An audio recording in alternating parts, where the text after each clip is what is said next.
तुषार का तबादला मुंबई हुआ तो रश्मि यह सोचकर खुश हो उठी कि चलो इसी बहाने फिल्मी कलाकारों से मुलाकात हो जाएगी। वैसे कहाँ मुंबई घूमने जा सकते थे। तुषार ने मुंबई आकर पहले कंपनी का कार्यभार संभाला, फिर बरेली जाकर पत्नी व बेटे को ले आया। इधर उधर घूमते हुए पूरा महीना निकल गया। धीरे धीरे दंपति को महंगाई व एकाकीपन खलने लगा। उनके आसपास हिंदी भाषा लोग ना होकर महाराष्ट्र के लोग अधिक थे, जिनकी बोली अलग तरह की थी। काफ़ी मशक्क़त के बाद उन्हें तीसरे माले पर एक कमरे का फ्लैट मिला था, जिसके आगे के बरामदे में उन्होंने रसोई व बैठने का स्थान बना लिया था। रश्मि ने सोचा था कि मुंबई में ऐसा घर होगा जहाँ से उसे समुद्र दिखाई देगा, पर यहाँ से तो सिर्फ झुग्गी झोपड़ियाँ ही दिखाई देती है। तुषार रश्मि को चिढ़ाता, मैडम असली मुंबई तो यही है। मछुआरे व मजदूर झुग्गी झोपड़ियों में नहीं रहेंगे तो क्या महलों में रहेंगे। जब कभी मछलियों की महक आती तो रश्मि नाक सिकोड़ती।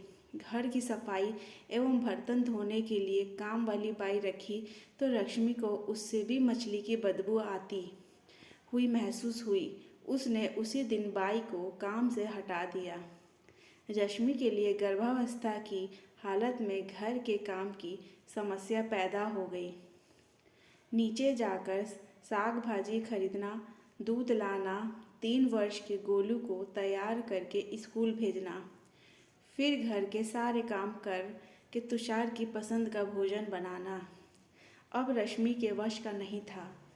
तुषार भी रात को अक्सर देर से लौटता था।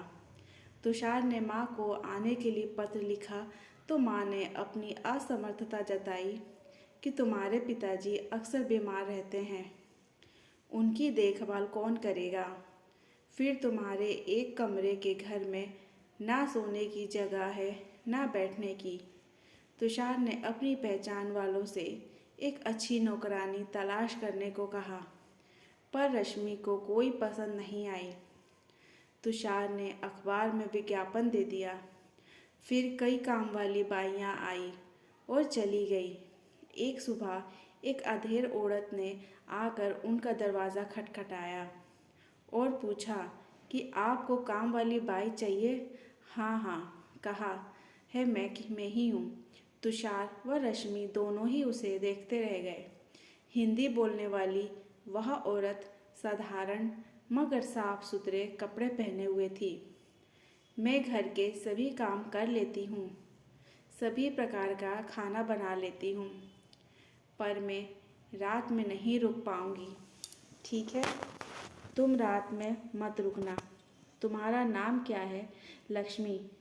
देखो लक्ष्मी, हमारी छोटी सी गृहस्थी है, इसलिए अधिक काम नहीं है, पर हम साफ सफाई का अधिक ध्यान रखते हैं। रश्मि बोली, बीबी जी आपको शिकायत का मौका नहीं मिलेगा। लक्ष्मी ने प्रति माह 3,000 रुपये वेतन मांगा, पर थोड़ी नानू नुकुर के बाद वह 2,500 रुपये पर तैयार हो गई और उसी दिन से वह काम में जुट गई।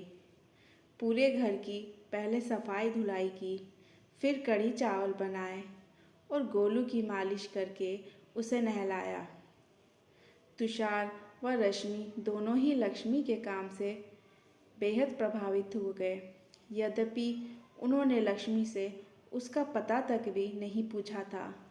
लक्ष्मी शाम को जब चली गई तो दंपति उसके बारे में देर तक बातें करते रहे। तुषार व रश्मि आश्वस्त होते चले गए जैसे लक्ष्मी उनकी माँ हो।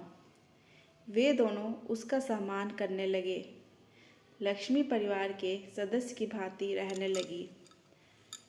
सुबह आने के साथ ही सबको चाय बनाकर देना, गोलू को रिक्शे तक छोड़ आना, तुषार को 9 बजे तक नाश्ता व लंच बॉक्स तैयार करके देना, रश्मि को फलों का रस निकाल कर देना।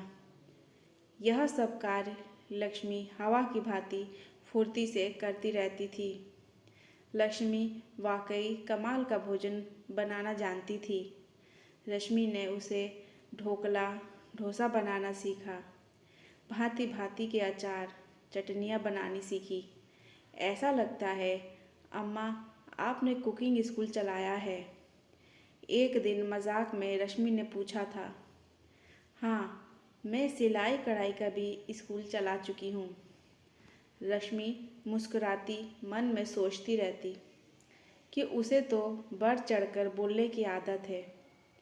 डिलीवरी के लिए लक्ष्मी को अस्पताल में दाखिला कराया गया तो लक्ष्मी रात को अस्पताल में रहने लगी। तुषार और अधिक आश्वस्त हो गया।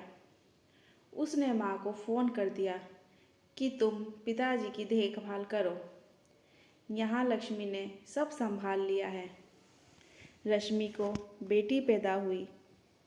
तीसरे दिन रश्मि नन्ही सी गुड़िया को लेकर घर आ लौटी। लक्ष्मी ने उसे नहला धुलाकर बिस्तर पर लेटा दिया और हरीरा बनाकर रश्मि को पिलाया। लक्ष्मी अम्मा, आपने मेरी सास की कमी पूरी कर दी। कृतज्ञ हो रश्मि बोली थी। तुम मेरी बेटी जैसी हो। मैं तुम्हारा नमक खा रही हूँ तो फ़र्ज़ निभाना मेरा कर्तव्य है। तुषार ने भी लक्ष्मी की खूब प्रशंसा की।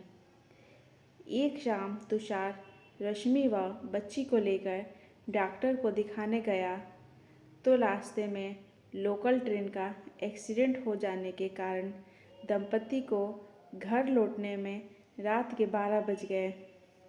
घर में ताला लगा देख दोनों अवाक रह गए। अपने पास रखी दूसरी चाबी से उन्होंने ताला खोला व आसपास नज़रें दौड़ाकर लक्ष्मी को तलाश करने लगे। चिंता की बात यह थी कि लक्ष्मी गोलू को भी अपने साथ ले गई थी। तुषार व रश्मि के मन में लक्ष्मी के प्रति आक्रोश उमड़ पड़ा था। रश्मि बोली, यह लक्ष्मी भी अजीब नौकरानी है। एक रात यहीं रह जाती तो क्या हो जाता। गोलू को क्यों ले गई। बच्चे की चिंता पति पत्नी को काटने लगी।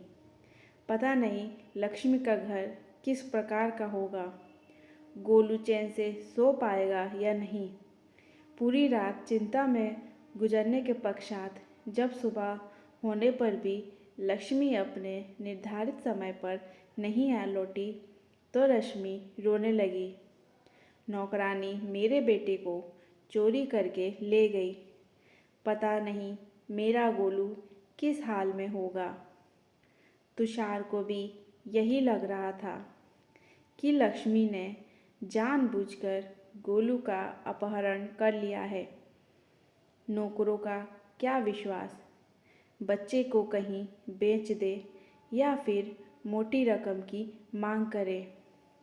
लक्ष्मी के प्रति शक बढ़ने का कारण यह भी था कि वह प्रतिदिन उस वक्त तक आ जाती थी। रश्मि के रोने की आवाज़ सुनकर आसपास के लोग जमा होकर पूछने लगे। फिर सब लोग तुषार को पुलिस को सूचित करने की सलाह देने लगे। तुषार को भी यही उचित लगा। वह गोलू की तस्वीर लेकर पुलिस थाने जा पहुंचा। लक्ष्मी के खिलाफ बेटे के अपहरण की रिपोर्ट पुलिस थाने में दर्ज कराकर वह लौटा तो पुलिस वाले भी साथ आ गए और रश्मि से पूछताछ करने लगे। रश्मि रो रो कर लक्ष्मी के प्रति आक्रोश उगले जा रही थी। पुलिस वाले तुषार व लक्ष्मी का ही दोष निकालने लगे कि उन्होंने लक्ष्मी का फ़ोटो क्यों नहीं लिया, बायोडाटा क्यों नहीं बनवाया, ना उसके रहने का ठिकाना देखा, जबकि नौकर रखते वक्त यह सावधानियां आवश्यक हुआ करती है। अब इतनी बड़ी मुंबई में एक औरत की खोज रेत के ढेर में सुई खोजने के समान है। अभी यह सब हो ही रहा था कि अकस्मात लक्ष्मी आ गई। सब भौचक्के से रह गए। हमारा गोलू कहाँ है? तुषार व रश्मि एक साथ बोले। लक्ष्मी की रंगत उड़ी हुई थी, जैसे रात भर सोई न पाई हो। फिर लोगों की भीड़ व पुलिस वालों को देखकर वह हक्की बक्की सी रह गई थी। बताती क्यों नहीं, कहाँ है इनका बेटा? तू कहाँ छोड़कर आई है? उसे पुलिस वाले लक्ष्मी को डांटने लगे। अस्पताल में लक्ष्मी रोने लगी। अस्पताल में?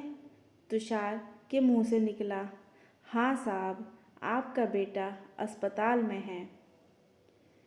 कल जब आप लोग चले गए थे तो गोलू सीढ़ियों पर से गिर पड़ा। मैं उसे तुरंत अस्पताल ले गई। अब वह बिल्कुल ठीक है। मैं उसे दूध बिस्कुट खिलाकर आई हूँ। पर साहब, यहाँ पुलिस आई है। आपने पुलिस बुला ली मेरे ऊपर। शक किया, मुझे चोर समझा। लक्ष्मी रोते रोते आवेश में भर उठी। मैं मेहनत करके खाती हूँ, किसी पर बोझ नहीं बनती। आप लोगों से अपनापन पाकर लगा आपके साथ ही जीवन गुजर जाएगा। मैं गोलू को कितना प्यार करती हूँ, क्या आप नहीं जानते? फिर भी आपने लक्ष्मी अम्मा, हमें माफ़ कर दो। हमने तुम्हें गलत समझ लिया था। तुषार व रश्मि लक्ष्मी के सामने अपने को छोटा समझ रहे थे। साहब, अब मैं यहाँ नहीं रहूँगी, कोई दूसरी नौकरी ढूंढ लूँगी। पर जाने से पहले मैं आपको आपके बेटे से मिलाना ठीक समझती हूँ। आप सब मेरे साथ अस्पताल चलिए। तुषार, लक्ष्मी, कुछ पड़ोसी व पुलिस वाले लक्ष्मी के साथ अस्पताल पहुँच गए। वहाँ गोलू को देख दंपति को राहत मिली। गोलू के माथे पर पड़ी बंधी हुई थी और पैर पर प्लास्टर चढ़ा हुआ था। डॉक्टर ने बताया कि लक्ष्मी ने अपने कानों की सोने की बालियां बेचकर गोलू के लिए दवाएं खरीदी। साहब, आपका बेटा आपको मिल गया। अब मैं जा रही हूँ। तुषार और रश्मि दोनों लक्ष्मी के सामने हाथ जोड़कर खड़े हो गए। माफ़ कर दो अम्मा, हमें छोड़कर मत जाओ। दोनों पति पत्नी इतनी अच्छी आया को खोना नहीं चाहते थे, इसीलिए बार बार आग्रह करके उन्होंने उसे रोक लिया। लक्ष्मी भी खुश हो उठी कि जब आप लोग मुझे इतना मान सम्मान दे रहे हैं, रुकने का इतना आग्रह कर रहे हैं, तो मैं यहीं रुक जाती हूँ। साहब, मेरा मुंबई का घर नहीं देखोगे? एक दिन लक्ष्मी ने आग्रह किया। तुषार व रश्मि उसके साथ गए। वह एक साधारण वृद्धाश्रम था, जिसके बरामदे में लक्ष्मी का बिस्तर लगा हुआ था।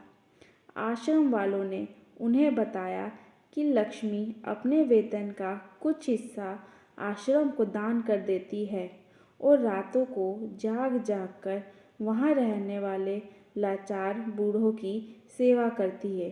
अब तुषार व लक्ष्मी के मन में लक्ष्मी के प्रति मान सम्मान और भी बढ़ गया था। लक्ष्मी के जीवन की परतें एक एक करके खुलती गई। उस विधवा औरत ने अपने बेटे को पालने के लिए भारी संघर्ष किए, मगर बहू ने अपने व्यवहार से उसे आहत कर दिया था। अतः वह अपने बेटे बहू से अलग इस वृद्धाश्रम में रह रही थी। संघर्ष ही तो जीवन है। लक्ष्मी मुस्कुरा रही थी।